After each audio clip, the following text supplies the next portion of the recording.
Alhamdulillah, kalau keadaannya masih sehat, alhamdulillah, meskipun kalau Alhamdulillah. PPKM sih ya gitulah, banyak pembatasan-pembatasan. Iya. Kakak sekarang stay di mana? Aku sekarang di Jakarta. Oh, di Jakarta. Di Berarti Jakarta. lebih parah kayak di sana. Iya. Kalau Mas Arsif Gimana di Kak? mana? Di Sulawesi Ya, ya? di Makassar Kak. Oh, di Makassar. Oke. Sulawesi Selatan lebih tepatnya. Oke, kita mulai aja Kak obrolan kita malam hari ini. Ya, ya. Gimana nih? Bismillah. Bismillah. Nah, insya Allah teman-teman, teman ngobrol kita hari ini, nama beliau Nurul Hikmah BA. BA itu bachelor ya. Eh, dia berkuliah kemarin alumni dari University Islam Sultan Syarif Ali, salah satu kampus di Brunei Darussalam. Beliau lulusan Arabic Language and Translation, itu lebih ke sastra Arab ya mungkin ya, Iya. atau beda ya? Kalau Nah, di kampusku dan di jurusanku, apa namanya, dia lebih fokusnya ke terjemahan, Mas. oke, Ilmu terjemah oke, gitu. baik. Nah, itu mungkin ya sedikit informasi, mungkin saya kasih dulu kesempatan untuk kakak sedikit menggambarkan, memberikan penjabaran nih apa kesibukan sekarang dan lain sebagainya. Saya persilahkan kak. Oke, terima kasih Mas atas kesempatan dan waktunya. Sebelumnya aku ulangi lagi, perkenalkan namaku Nurul Hikmah, boleh dipanggil Nurul atau Hikmah. Aku saat ini domisili di Jakarta. Alhamdulillah sudah lulus dari salah satu kampus di Brunei Darussalam, yaitu University Islam Sultan Syarif Ali, atau biasa disingkat dengan UNISA. Baru lulus tahun kemarin dan aku ambil S1 di sana, jurusan Fakulti Bahasa Arab dan Terjemahan gitu. Alhamdulillah setelah sekian drama COVID dan sebagainya, bulan September tahun kemarin aku bisa kembali ke Indonesia dan sekarang kesibukanku mengajar nih Mas di salah satu rumah Quran di Jakarta Timur, namanya Rumah Quran Arinil Haq gitu. Dan sibuk dengan status baru yaitu sebagai istri. Dah, itu aja sih sekarang kesibukanku. Sebagai istri dan sebagai Alhamdulillah, guru di salah satu rumah Quran di Jakarta gitu. luar biasa, luar biasa. Berarti ada tanggung jawab baru ya sebagai seorang Iya. istri. Habis dari mahasiswi langsung jadi istri gitu. Alhamdulillah. Ya kak, mungkin saya langsung ini kepo sih sebenarnya, karena biasanya kan orang itu pada Mm-mm. umumnya orang itu ketika kuliah di luar negeri mereka magister atau mungkin doktoral gitu. Tapi kok Iya, ini agak tidak. S1. Biasanya dia langsung S1, S1 langsung Oke. berani. Apa nih yang jadi motivasinya Kak sampai berani seperti itu? Sebenarnya kalau diceritain nih agak panjang ya, Mas. Cuma nggak apa-apa kita sharing ya. Kebetulan sebenarnya sebelum dari Brunei Darussalam itu aku udah kuliah Mas di Jakarta. Ambil program bahasa Arab di Lipia Jakarta. Kalau Mas Arsip tahu, di Jakarta Selatan itu aku ambil program bahasa Arab sekitar 2 tahun. Kalau nggak salah setara dengan diploma gitu. Terus ada apa ya? Ada pendapat nih dari orang tua, kayaknya kalau S1 di Lipia kelamaan deh, katanya karena Lipia kan 7 tahun. Terus mama minta aku pindah dari Lipia ke salah satu university swasta di Jakarta. Akhirnya aku lakukan itu, aku urus dan sebagainya. Tapi sayangnya di tahun pindahku itu nggak bisa apa namanya langsung convert nilai. Kan ada waktu itu program yang kalau kita pindahan ke kampus bisa convert nilai dari kampus sebelumnya. Cuman waktu pas zaman aku entah kenapa nggak bisa tuh Mas, harus ngulang lagi dari awal. Kan kalau ngulang lagi dari awal jadi lama lagi kan. Sedangkan niatnya tuh pertama aku keluar dari Lipia biar bisa selesai S1 lebih awal gitu. Akhirnya nggak tahu kenapa, mungkin aku saat itu lagi sibuk sama hal lain yaitu ngajar. Akhirnya aku tunda dulu untuk kuliah nih Mas gitu. Sekitar 2 tahun aku tunda, kemudian di tahun 2017 awal, aku dapat kabar dari kakakku sendiri, kebetulan abangku itu kuliah S3 di Brunei sebelum aku gitu. Beliau ngasih kabar kalau Brunei lagi pembukaan beasiswa. Awalnya aku udah nggak ada niat kuliah karena ya udah sibuk kerja gitu ya kan Mas. Artinya Yaudah deh kita coba aja gitu. Akhirnya aku coba di bulan Januari Februari, alhamdulillah semua dilancarkan, dimudahkan, dan aku lulus beasiswa itu. Jadi sebenarnya ke Brunei ini rezeki yang tidak terduga, hasil coba-coba dan alhamdulillah memang itu jodohnya gitu. Akhirnya Juli 2017 aku pergi ke Brunei untuk S1. Jadi sebenarnya kalau dari usia aku jauh lebih tua dibandingkan anak-anak S1 pada umumnya gitu. Aku baru lulus kemarin S1 itu sekitar umur 26 tahun. Telat jadi karena aku ngulang lagi dari awal. Gitu, Mas. Iya, iya. Tadi saya salah dengar ya, atau apa? Di Lipia S1-nya 7 tahun atau apa ya tadi? Iya kan kalau misalnya kita mau ngambil jenjang yang S1 kan dia ada level-levelnya tuh Mas Arsif. Yang pertama ada program bahasa yang persiapan namanya IRDAT 2 tahun, kemudian ada program bahasa yang namanya Takmili 1 tahun, baru setelah itu masuk ke jenjang S1 4 tahun gitu. Jadi total kalau mau S1 di Lipia 7 tahun. Dan Mama rada keberatan, bisa nggak kalau S1-nya cari yang lebih cepet aja gitu, pindah ke university swasta, konver nilai dari Lipia gitu, biar lebih cepet. Nggak bisa, tapi udah keburu keluar dari Lipia. Jadi aku ya udah deh tunda dulu aja deh kuliahnya karena kebetulan lagi ada kesibukan lain yaitu ngajar gitu. Tapi alhamdulillah dengan ditunda itu Allah kasih yang lebih baik. Jadi bisa kuliah di Brunei beasiswa juga gitu. Yes. Allah. Berarti itu dapat salam Kak dari PPI Brunei. Oh iya, wah ini teman-teman PPI. Waalaikumsalam. Oh iya Kak, tadi kan cerita nih bahwasanya alhamdulillah dapat beasiswa. Mm-mm. Kalau boleh tahu beasiswanya itu dari Brunei-nya atau dari pemerintah Indonesia? Oke, kalau beasiswa Brunei Darussalam itu disebutnya ada namanya program BDGS atau Brunei Darussalam Government Scholarship, dan program beasiswa ini diadakan oleh Kementerian Luar Negeri Brunei Darussalam. Jadi tidak ada sangkut paut dengan pemerintahan Indonesia gitu. Dan aku dapat beasiswa yang ini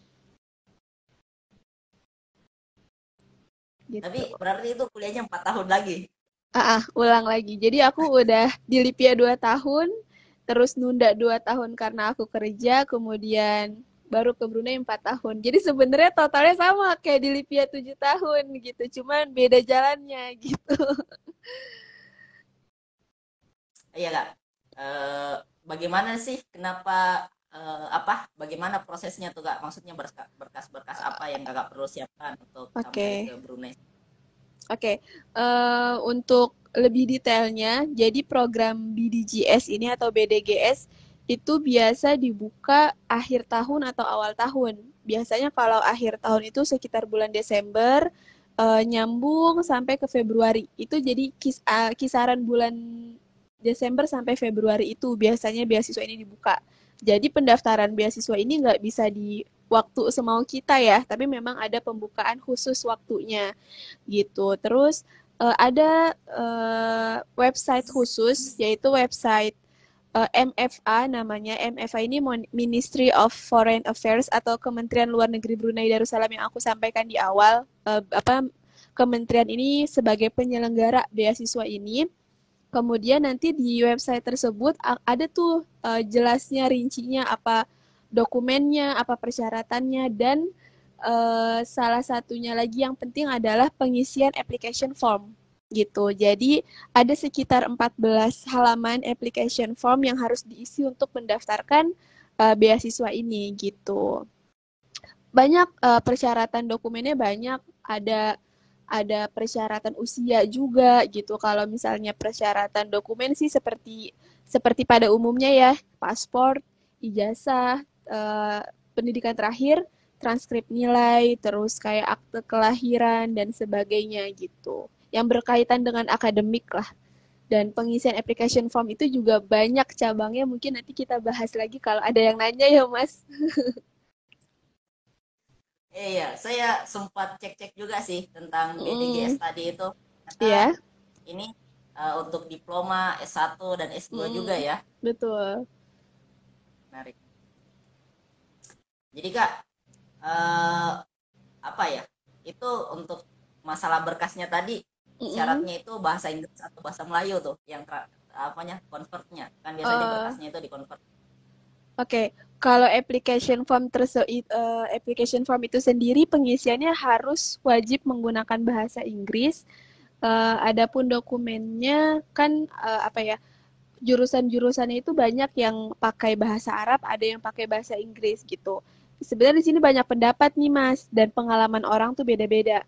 Aku pribadi, meskipun aku masuk ke daftar ke Fakulti Bahasa Arab, semua dokumenku aku terjemahkan ke bahasa Inggris gitu karena aku menyesuaikan application formnya aja pakai bahasa Inggris kan, berarti mungkin dokumen-dokumennya pakai bahasa Inggris. Tapi ada juga pendapat-pendapat teman-teman yang ada di Brunei sesuai pengalamannya masing-masing, mereka menerjemahkan dokumen mereka sesuai dengan fakulti yang mereka ambil. Kalau fakulti mereka itu bahasa pengantarnya bahasa Inggris, mereka akan menerjemahkan dokumen ke bahasa Inggris.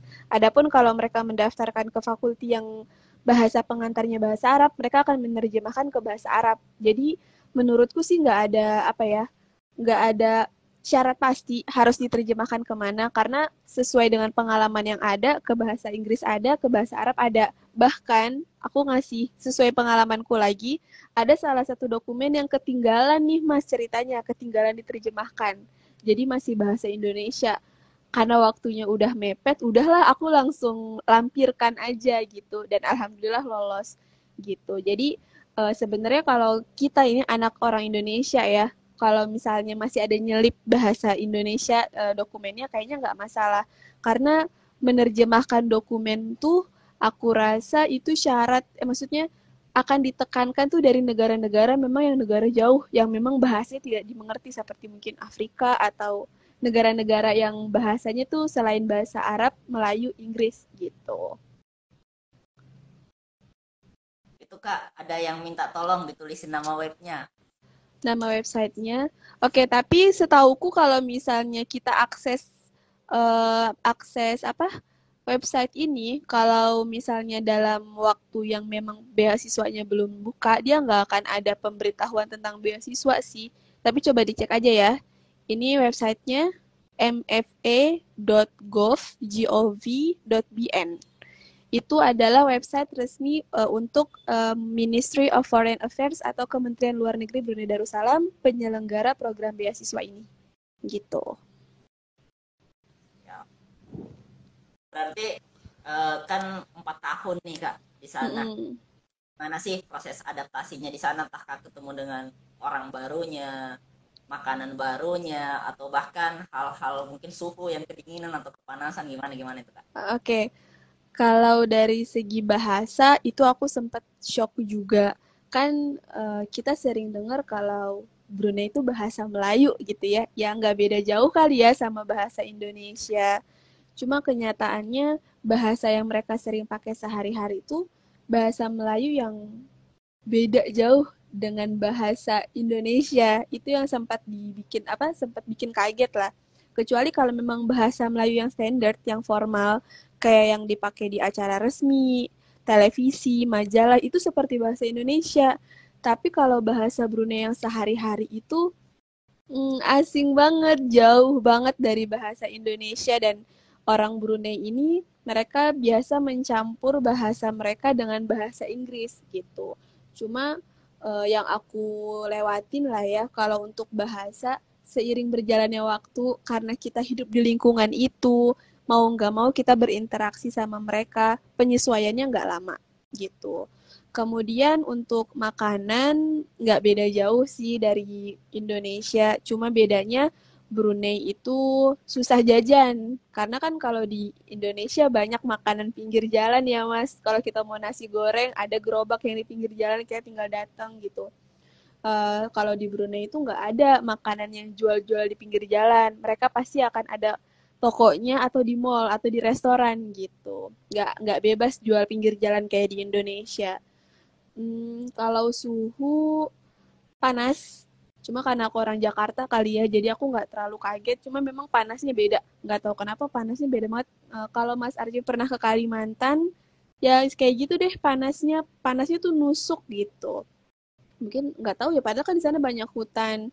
Tapi yang aku kagumi, aku juga nggak tahu kenapa di Brunei itu meskipun panas, dalam waktu 1 minggu pasti ada hujan gitu. Nggak pernah yang sekian bulan tiba-tiba nggak ada hujan tuh nggak pernah gitu.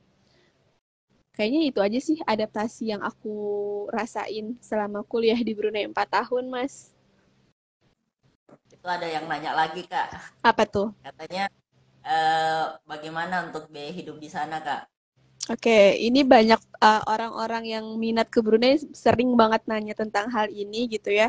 Kalau untuk biaya hidup secara generalnya pasti lebih tinggi dibanding Indonesia.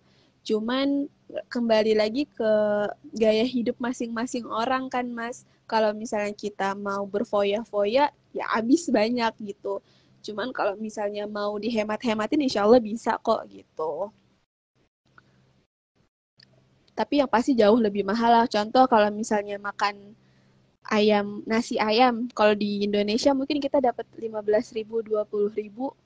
Kalau di Brunei mungkin bisa di atas 30.000 itu dari segi makanan gitu. Gitu sih. Makanya kebanyakan kalau orang yang kuliah di Brunei, terus misalnya mereka habis libur dari Indonesia, mereka akan bawa barang-barang dari Indonesia gitu, buat menghemat nanti di Brunei nggak beli lagi gitu. Nah, jadi itu buat Mas Japar, Bang Japar. Jadi kalau mau Mm-mm. ke Brunei, bawa bekal dan masak sendiri biar Iya, hemat. iya. Karena gini Mas, kalau beli di luar juga bosan. Maksudnya apa ya? Nggak nggak bermacam-macam gitu loh, nggak sesuai sama selera kita. Kayak di Indonesia juga misalnya kita beli kan nggak jauh lauknya dari ayam lagi gitu kan. Cuma kalau lagi perantau mah, yang penting makan juga udah alhamdulillah gitu. Ya juga sih. Ya Kak, kalau berbicara suka dukanya Kak selama 4 tahun di sana, ngapain aja, bagaimana tuh? Sukanya. Karena aku orang Jakarta, lagi-lagi perbandingan ya Mas mainnya. Jakarta ini kan kota yang macet, bising, penuh dengan hiruk pikuk gitu. Dan jujur aku nggak suka sama sisi Jakarta yang ini gitu. Sampai akhirnya aku merantau ke Brunei, aku menemukan negara yang begitu tenang, damai, aman. Itu sih yang bikin aku sangat mencintai Brunei itu di situ. Nggak ada macet, jalanan sepi, apa ya, kalau kita ke Brunei niatnya belajar, enaknya kita nggak banyak godaan gitu loh, Mas. Bener-bener fokus buat belajar gitu. Kayak kita misalnya mau foya-foya, mau main-main. Malam-malam misalnya nongkrong di mana. Di Brunei itu nggak bisa, karena jam 10 semua tempat pasti udah tutup gitu. Terus kan Brunei juga negara yang Islami ya. Jadi kita sebagai Muslim, perempuan, apa kuliah di luar negeri itu bukan jadi hal yang menakutkan gitu. Ditambah Brunei juga kan masih yang istilahnya negara Asia gitu, bukan yang jauh-jauh banget. Jadi seberapa pun banyak hal yang kita shock gitu ya, hal-hal baru, penyesuaiannya insya Allah nggak lama gitu.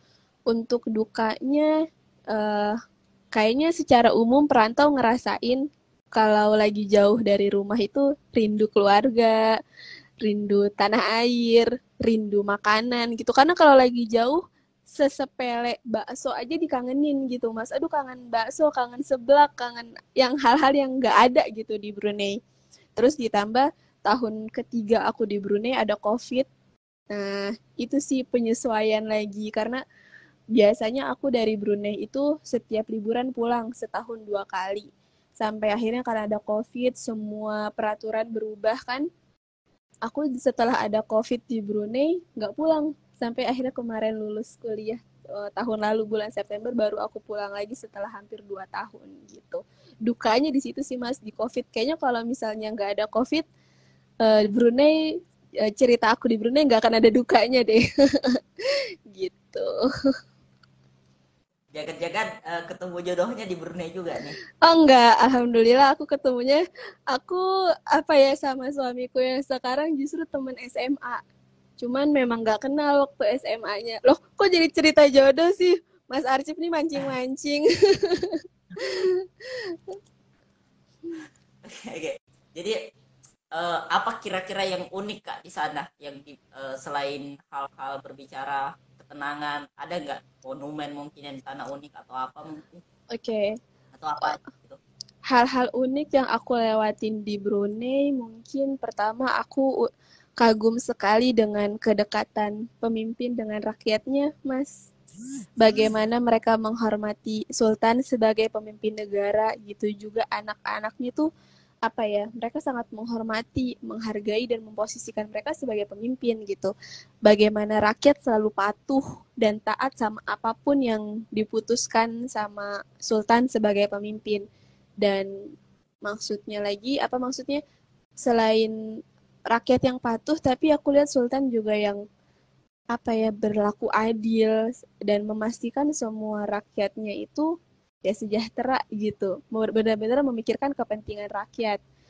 Terus itu sih yang aku kagumi, misalnya kayak sesederhana Sultan lewat maka semua mobil harus berhenti misalnya gitu. Jadi kita harus minggir dan Sultan baru lewat, setelah mobilnya hilang baru kita bisa lewat gitu. Terus adab adab sesama itu yang aku kagumi juga. Contohnya kayak kalau di Indonesia nyebrang tuh susah nggak sih Mas? Kayaknya kita mau nyebrang tuh selagi belum ada orang baik yang lewat, kayaknya kita nggak bisa lewat deh karena orang nggak mau berhenti gitu. Kalau di Brunei kita belum berhenti aja orang udah nyebrang. Cuma memang ada tempat khusus, jadi di jalanan tuh selalu ada garis-garis putih itu buat nyebrang, dan ketika ada orang lewat di situ bahkan dia belum, bahkan mobil tuh masih jauh, dia akan berhenti gitu. Terus apa namanya, di situ sih yang aku kagum. Jadi adabnya tuh kerasa, bener-bener negara Islamnya tuh kerasa gitu. Hal sekecil mempersilahkan orang nyebrang lewat dengan aman tuh di sana sangat terasa. Terus kembali ke Brunei yang negara tenang, klakson aja di sana mah nggak ada. Kan kalau di Indonesia, lagi-lagi dibandingkan nih, mohon maaf, tapi Indonesia aku tetap cinta kok. Ini cuma lagi berbagi cerita ya. Kalau Indonesia dikit-dikit ada antrian, dikit klakson, ada apa, klakson kenceng lagi tet tet tet gitu. Kalau di Brunei selama 4 tahun kayaknya jarang, bahkan hampir nggak pernah aku dengar suara klakson, karena bagi mereka kayaknya suara klakson itu hal yang tabu gitu. Meskipun ada orang salah di depannya, mereka akan diam gitu. Itu sih yang aku, hal unik yang aku rasain, salah satunya itu. Yang terpintas lah sekarang di pikiran itu. Mungkin kalau dibuka lagi memorinya lebih banyak lagi ya, Mas. Cuma saat ini yang terpikir sama aku hal unik itu sih dari Brunei Darussalam. Ya menarik sih petualangannya. Nah jadi mungkin sekedar penyampaian aja sih buat teman-teman yang menyaksikan ini. Mm-mm. Kenapa kita sebenarnya tertarik untuk mengajak live teman-teman Indonesia yang ada di luar negeri? Karena kita berpikir sih, saya bukannya orang yang menganggap remeh gitu bagaimana kualitas pendidikan Indonesia. Betul, Cuman kan ketika kita berbicara total manusia di Indonesia kurang lebih 270 jutaan, ya meskipun itu bukan semua usia sekolah ya, betul. 200, seandainya mungkin 100 juta aja gitu usia wajib sekolah, dan kita mau memaksakan bahwa pemerintah semua yang memfasilitasi mereka untuk kuliah atau sekolah atau apapun itu, saya pikir agak berat gitu, agak berat karena lokasi Indonesia yang tidak satu daratan, kita harus nyebrang ke sana mari dan lain sebagainya, saya pikir itu Betul. cukup berat. Jadi ada baiknya ketika mungkin kita bisa membantu memfasilitasi. Itu kan ada satu poin nih dalam Undang-Undang Dasar 1945, mencerdaskan kehidupan bangsa. Nah, Betul. mencerdaskan kehidupan bangsa bagi saya ini tidak hanya berbicara tentang bagaimana tugas pemerintah untuk memberikan fasilitas pendidikan, tapi juga melainkan bagaimana kerjasamanya kita sebagai masyarakat gitu, atau kita mungkin sebagai apa gitu untuk Betul, betul. membantu mencerdaskan kehidupan bangsa. Nah Betul. makanya salah satu motivasinya itu sih kita mencoba untuk berbagi informasi bagi siapa saja yang ingin mungkin atau ada ketertarikan untuk kuliah di luar negeri. Kan selama ini orang berpikir nah gak usah deh kuliah jauh-jauh luar negeri, nanti kita hidupnya susah di sana, Mm. kita susah nanti ketemu orang asing dan lain sebagainya, itu kan Iya, betul. kekhawatiran-kekhawatiran. Makanya kita mencoba live-live seperti ini, ya itu aja sih insight utamanya. Dan alhamdulillahnya ini udah sampai ke negara ke-19 yang kita ajak Masya ngobrol. Allah. Dan mungkin besok lusa kita masih akan tetap ngobrol lagi di akhir Maret ini, itu tentang negara Jepang. Jadi Wah, bagi oke. teman-teman yang tertarik untuk ikuti aktivitasnya kita untuk obrolan seputar kuliah luar negeri, boleh nih jika tidak keberatan untuk follow IG underscore rima.institute. Nah, Rima Institute. Boleh teman-teman follow. Itu aja sih mungkin informasinya. Nah, mungkin Kak, sebagai pertanyaan terakhir untuk obrolan kita pada malam hari ini. Iya. Nanti ini kan udah berpetualang 4 tahun di Brunei gitu, dan sekarang alhamdulillah di Indonesia. Ada nggak sih selama 4 tahun di Brunei itu apa yang menurut kakak ini nanti kalau saya balik ke Indonesia ini saya mau terapkan di Indonesia, ini yang saya mau lakukan di Indonesia, ada nggak, udah ada kepikiran nggak ya yang kayak gituan? eh Kalau untuk lingkup yang lebih luas mungkin belum ya Mas, karena ngelihat nih aku posisinya siapa gitu kan, perempuan juga bukan orang yang aktif di lingkup yang besar gitu ya. Cuman kalau misalnya untuk pribadi aku mau buat eh, yang aku pelajari di Brunei itu mau aku bawa ke Indonesia dari segi ilmu yang aku dapat sih. Misalnya aku di Brunei menghafal Al-Quran misalnya ya salah satunya. Di Indonesia aku pulang aku mau membuat program untuk menghafal Quran misalnya. Terus yang lainnya lagi aku belajar bahasa Arab dan terjemahan. Pulang ke Indonesia ini aku mau memanfaatkan ilmu yang aku dapat yaitu dengan membuat program apa nih yang berkaitan sama ilmu yang aku dapat gitu. Jadi apa hasil belajarku di Brunei itu bukan terbang ke awang-awang tapi aku aplikasikan lagi, aku sharing lagi ke orang lain gitu. Jadi akunya juga nggak lupa, akunya jadi belajar terus. Itu sih kalau untuk perubahan yang besar sih belum terfikir ya. Cuman adalah harapan-harapan yang aku sering gitu ngomong sama diri sendiri, ih kalau Indonesia kayak gini kayaknya seru kali ya, kayaknya lebih baik Agak kali kecil ya Kak suaranya, gitu. Kak. Oh iya, sorry. Maksudnya kalau untuk apa namanya perubahan-perubahan yang lebih besar tuh lebih kayak aku ngomong ke diriku sendiri gitu loh, Mas. Pengen kayaknya kalau Indonesia kayak gini lebih enak ya, lebih seru ya, lebih bagus ya, gitu aja sih, Mas.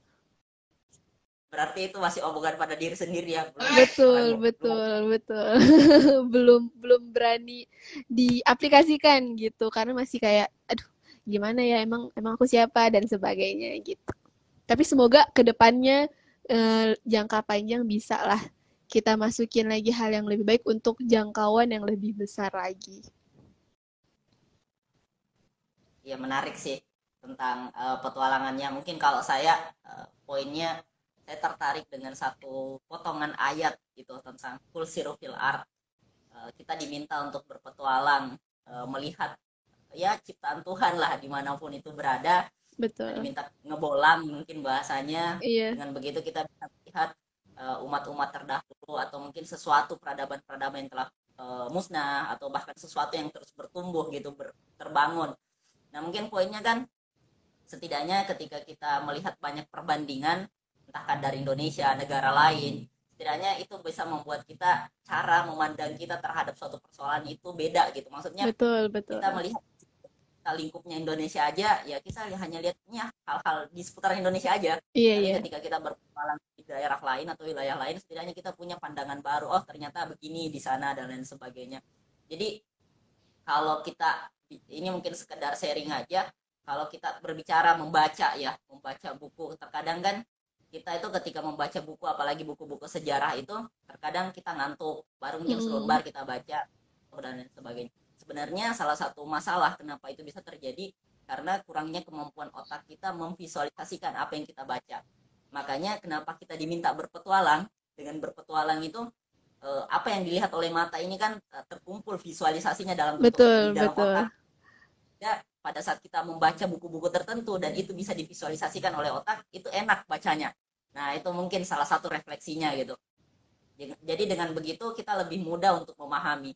Dan lagi pula dengan berpetualang itu informasi-informasi yang masuk dengan berpetualang itu, tapi bukan ngemol ya, maksudnya berpetualang itu Iya, setidaknya apa sih, apa-apa yang kita lihat itu jauh lebih baik dari membaca puluhan bahkan ratusan buku teman-teman, karena sebegitu hebatnya bagaimana visualisasi gambar itu atau visualisasi data itu. Nah, itu mungkin sekedar informasinya. Mungkin Kak sebagai akhir obrolan kita, karena kurang lebih udah hampir 40 menit kita ngobrol, mungkin closing statement karena ini juga nanti insya Allah ketika saya ada sedikit waktu luang di convert ke YouTube gitu, diedit dan di convert ke YouTube. Jadi apa nih kira-kira sebagai closing statementnya kakak untuk hari ini obrolan kita?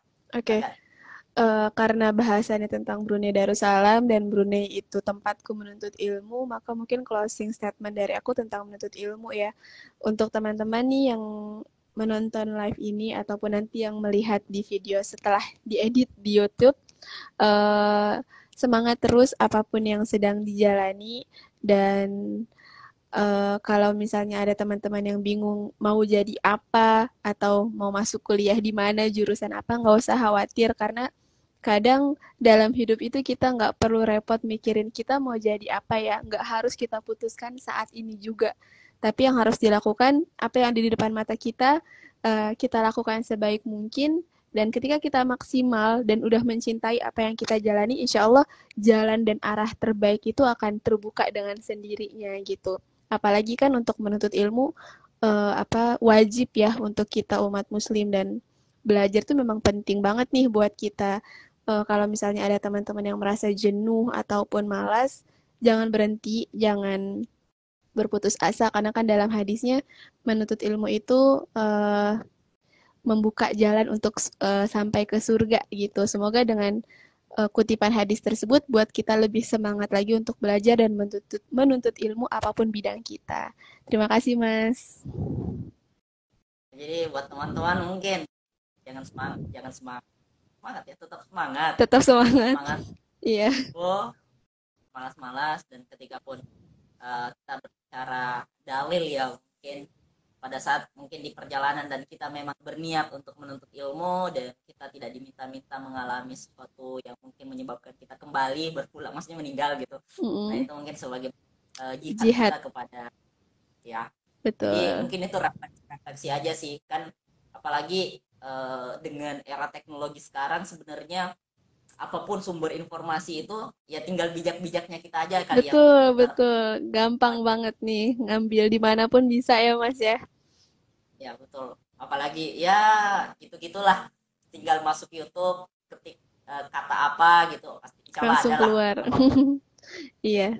Ya, gitu mungkin ya Kak obrolan kita Oke. pada malam hari ini. Ya, Terima terima kasih, kasih banyak Mas, atas Kak Nurul. kesempatannya malam ini. Mohon maaf kalau ada kata yang salah ataupun penjelasan dari aku yang kurang dimengerti. Sukses terus untuk Mas Arsif dengan komunitas apa Inspirasi Malam ya. Oke, Siap. sukses terus pokoknya dan semua teman-teman yang menonton juga sukses terus dimanapun teman-teman berada. Dari aku cukup sekian. Wassalamualaikum warahmatullahi wabarakatuh. Iya. Jadi sekali lagi saya ucapkan terima kasih banyak kepada Kak Nurul nih. Ini mungkin obrolan pertama kita yang langsung ada orang tiba-tiba ngechat ngejak live ya. Oke lah, mohon maaf. Nggak Jadi apa-apa, mungkin Mas. saya akhiri.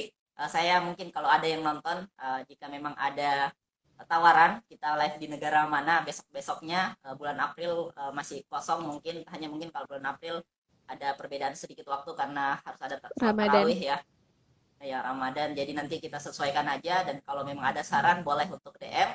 Saya pikir cukup sekian. Terima kasih banyak atas waktunya. Satu kalimat terakhir yang selalu menjadi closing statement saya, kamu kapan gabung IM? Kurang lebihnya mohon dimaafkan. Saya akhiri dengan kafaratul majelis. Subhanakallahumma bihamdik. Asyhadu an la ilaha illa anta. Assalamualaikum warahmatullahi wabarakatuh. Dadah. Waalaikumsalam Terima kasih warahmatullahi banyak Kak wabarakatuh. Makasih, Nurul. Mas.